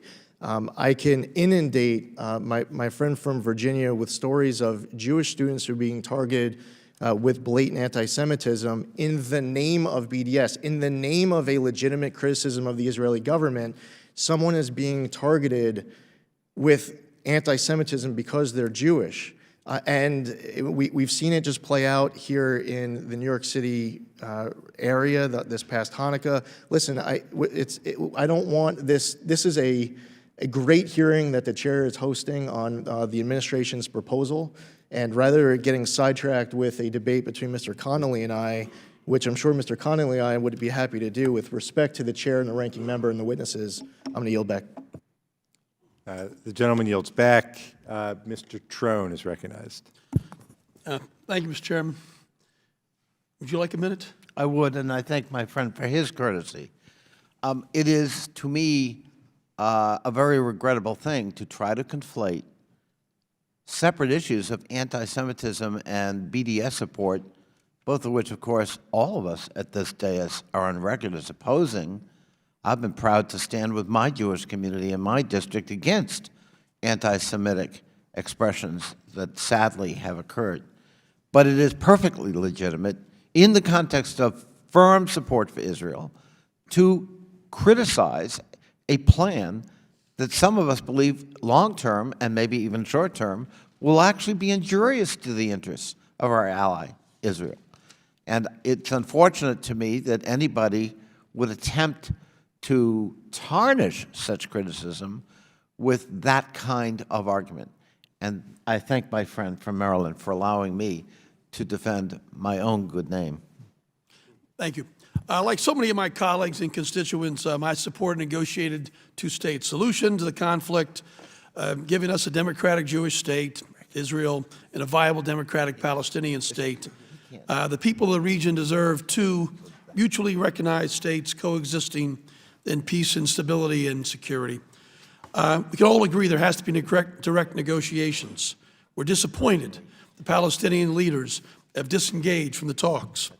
It's not helpful. But long-term, the status quo is not acceptable.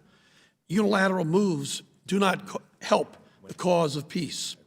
We know that Israelis and Palestinians deserve security and democracy, and it's not clear to me that President Trump's plan is the answer to the many challenges confronting the parties.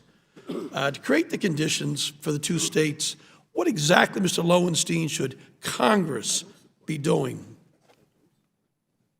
Thank you, sir. Well, I think in the first instance, strong opposition to annexation by Israel would be really a critical step. I think that will really difficult to overstate how damaging that move will be to the prospects of a two-state solution. I think Israel is strongly considering it, maybe as soon as early March after their election. So I think, and I know many already have, I think legislation has been passed, but I would really emphasize how important that is. Thank you, agreed. Second quick question is short term, the Palestinian leadership, they're doing okay financially. So since everybody there is fine at the top, Israel has short-term what they need, that's security. Long-term, it's not a solution, we agree. But the one folks that are left out of the Palestinian people, they're not enjoying what the leadership has, and they're not getting to revote anybody back in again. So what should the Arab states, Mr. Singh, be looking at doing to help out and step up? And what Arab states do you think should be participating to try and look at and addressing the Palestinian people who seem to be paying the price? Thank you, Congressman. Look, the United States, the donor community have provided enormous support to the Palestinians over the years, billions and billions of dollars of support. My own sense is that the support that the Palestinians have received from their Arab neighbors has often been provided reluctantly, and often it's been too little. And so I would like to see the Arab states continue to provide the Palestinians with support. I mean, the plan looks forward to a day when the Palestinians won't require economic support. I think that day is probably a long way off. And so that needs to keep coming. And frankly, they need to look to support economic growth within the West Bank to the extent possible within Gaza, which could be important for stabilizing Gaza. And I think a lot of that needs to come from within the region. I mean, it's just a reality that, again, this issue is, as I said from the outset, diminishing on that list of U.S. interests, especially as we look more towards Asia, Russia, and so forth. So let's try and nail that down. When you say Arab states, can you specifically say which states should have the means, the expertise, et cetera? Well, look, the oil-producing states, I think, have the first responsibility. So you're looking at Saudi Arabia, the GCC states. I think the other Arab states have plenty to contribute, probably less financially than in terms of security help and so on and so forth. What's coming out of Saudi Arabia now, the kingdom, to help? I actually don't know what's coming out from Saudi Arabia right now. The Saudis have contributed to different sort of campaigns for funding for the Palestinians, but I don't know the current state of it. I'm sorry, Congressman. Ms. Rudman?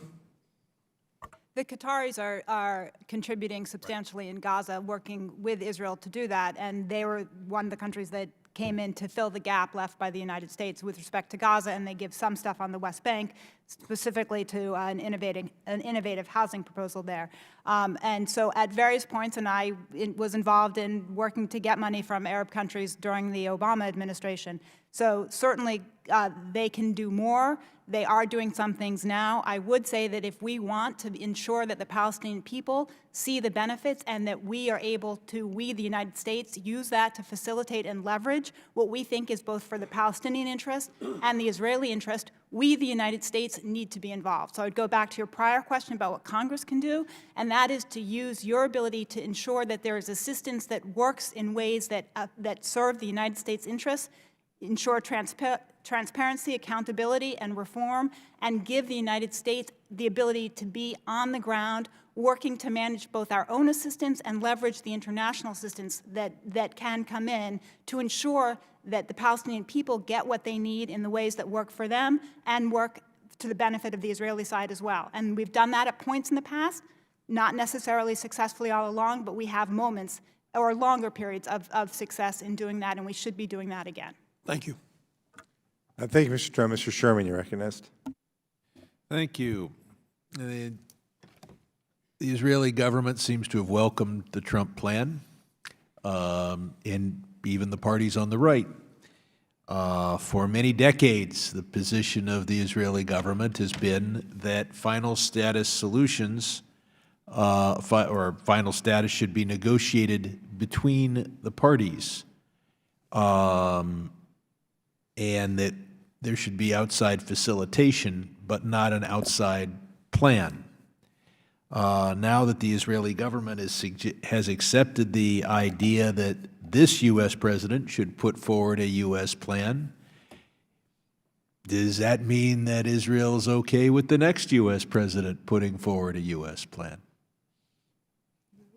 Mr. Lowenstein. Congressman, if that was not a rhetorical question, I think the answer would be depends on who that president is. So some presidents have the right to do certain things, and other presidents, it's wrong for them to get involved.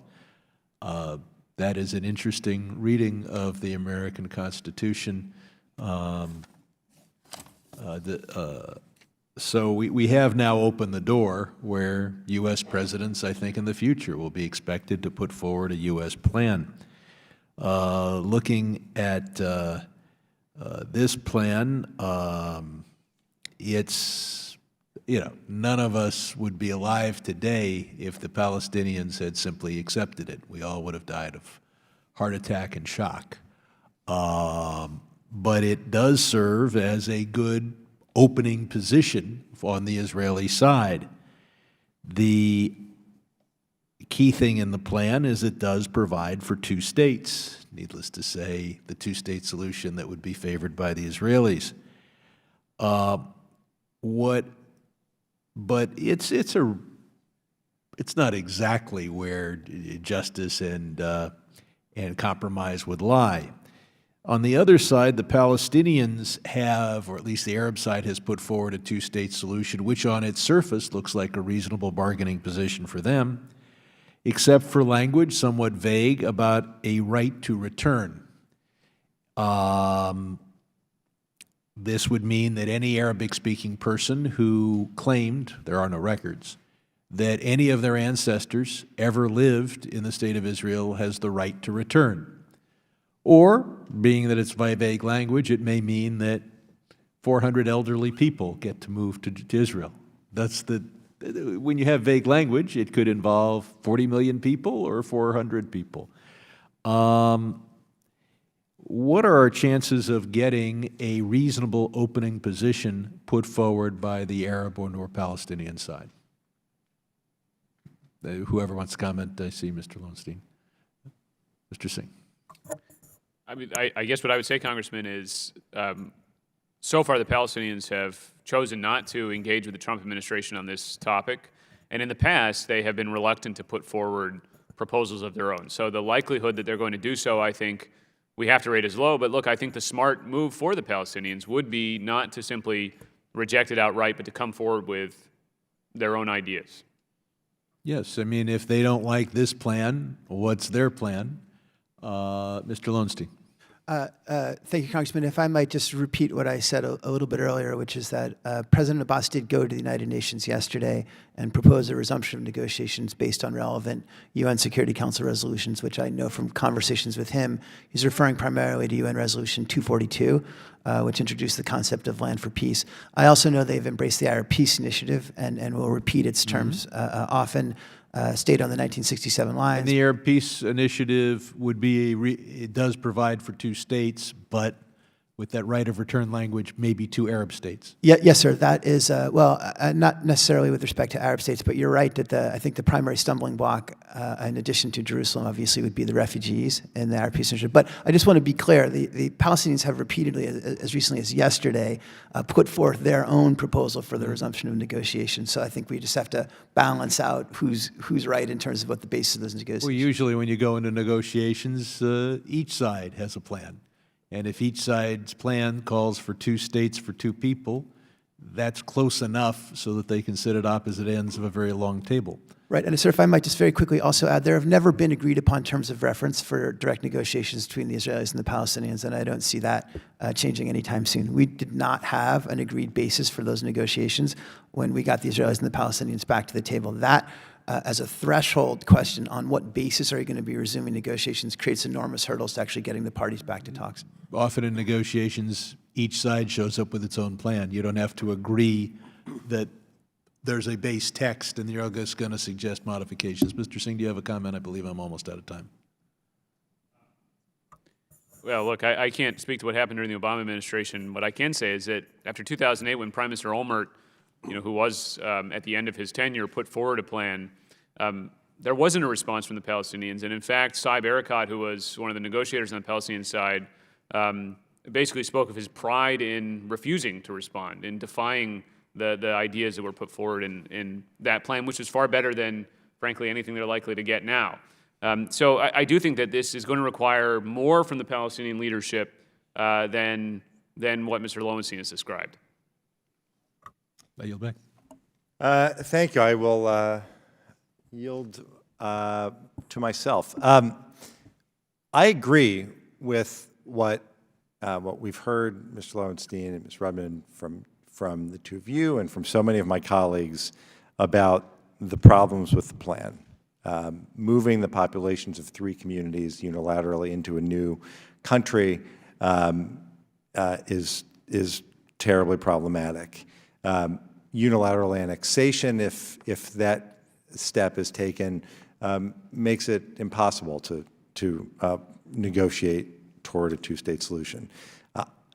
Ms. Rudman, I completely agree. Maintaining a Jewish and democratic state is critical to Israel's future, and it is quickly reaching the point where that is at risk, and the two-state solution is the way to preserve that. Cutting off aid, $200 million in aid, humanitarian assistance to the Palestinians, is a terrible idea. And it's a terrible idea that the administration should have to be accountable for. Creation of a state with all of these enclaves is hard to see how that doesn't interfere with a real Palestinian state going forward. I share all of those concerns. At the same time, there's a plan, and I'm going to get to my question in a second. There's a plan that says only the Israelis and the Palestinians themselves can make the decision to forge a lasting peace together. The final specific details of the Israeli-Palestinian peace agreement must be worked out directly between the parties. That's something we all agree with, right? And then it says, then it talks about providing Palestinians with a legal status and international standing as a state. Al-Quds should be internationally recognized as the capital of Palestine.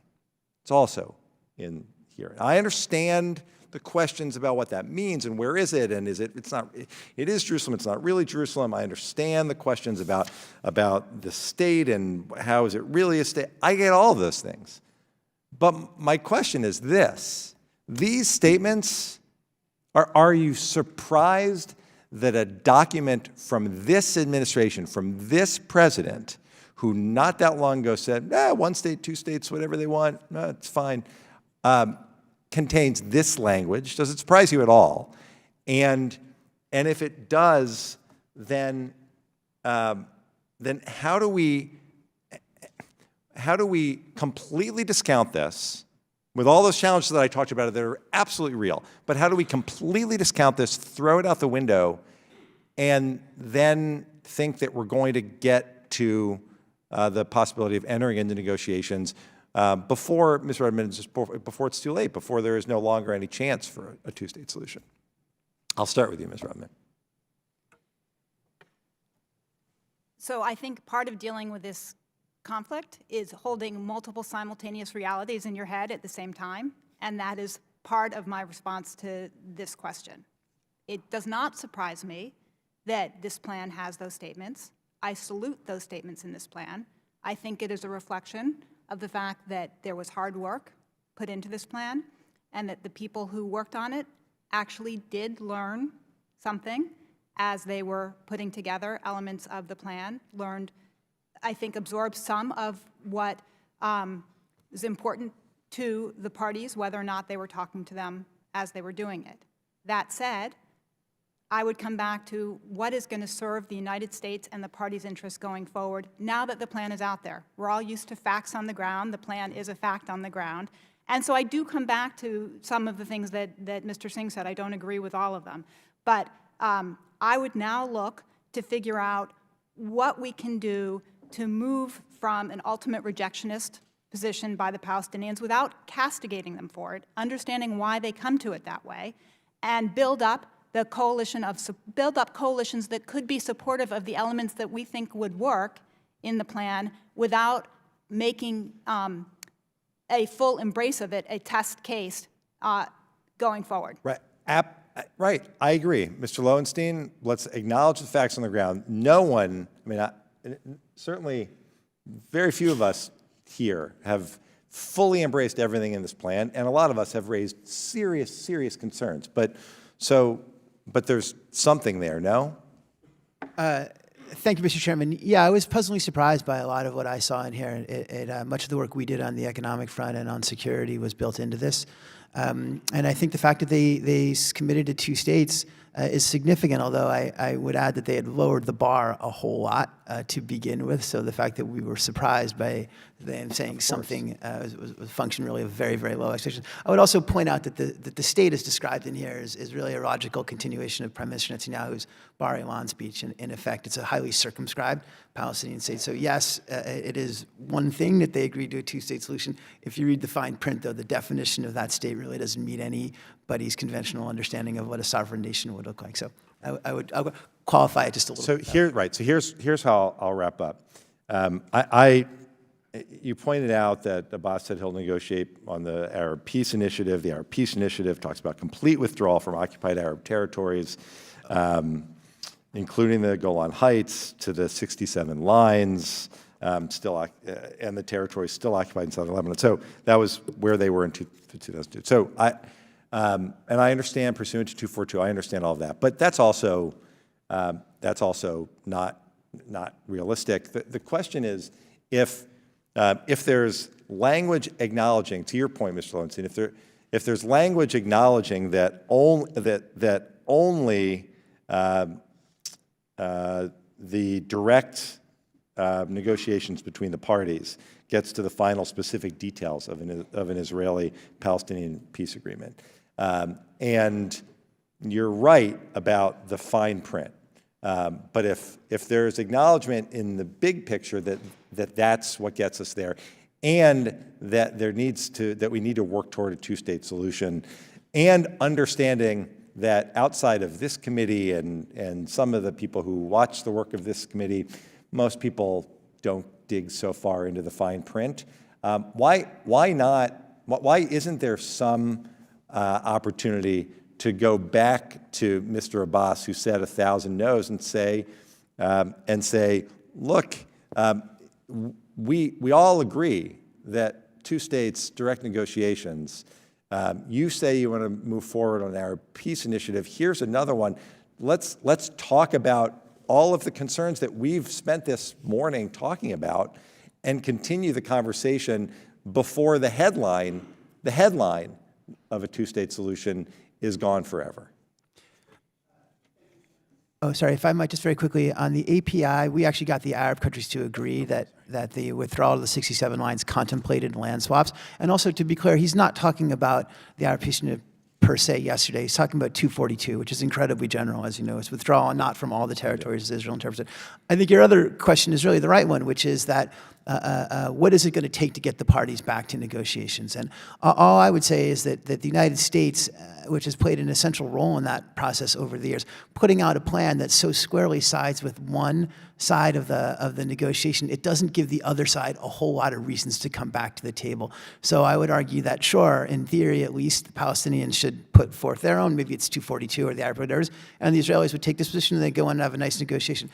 As a practical matter, though, the Israelis are not going to agree to the Palestinian terms for resumption of talks, and the Israelis are not going to, certainly the Palestinians are not going to agree to Israel's version of it. So you have created no basis to get the parties back to talks through this process. I will conclude with this. Mr. Rudman was right about trying to maintain multiple realities.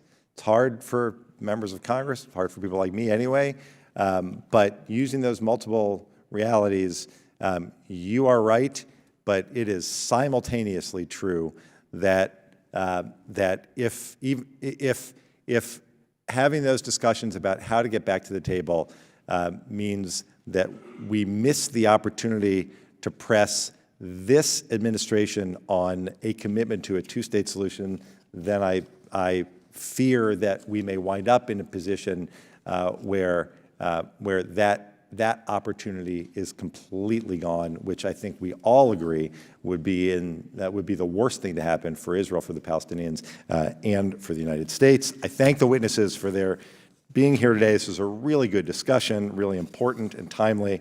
Members of the subcommittee may have some additional questions, and we ask our witnesses to please respond to those questions in writing. I ask my colleagues to submit any questions for the written questions for the record within 5 business days. And with that, the subcommittee is adjourned.